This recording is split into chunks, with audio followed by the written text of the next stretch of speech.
Kelebihan 100 gram emas bersamaan dengan 50,000. Jika tuan-puan ada 100 gram emas, sebenarnya tuan-puan sudah pun ada aset yang bernilai lebih 50,000. Kebanyakan orang susah ingin simpan tunai sebanyak tersebut.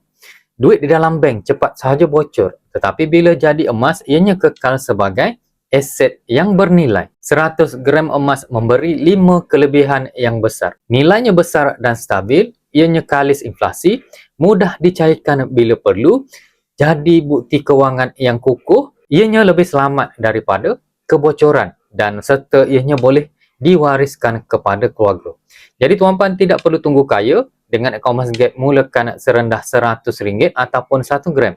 Sedikit demi sedikit sampai capai 100 gram yang pertama. 100 gram emas bersamaan dengan 50,000. Ianya adalah aset stabil, kalis inflasi, mudah dicairkan dan boleh diwariskan. Semuanya bermula dengan akaun emas gap RM100 dan ke atas untuk bina simpanan yang lebih besar. Terus hubungi saya untuk bimbingan, like dan follow video ni untuk info emas yang seterusnya. Assalamualaikum.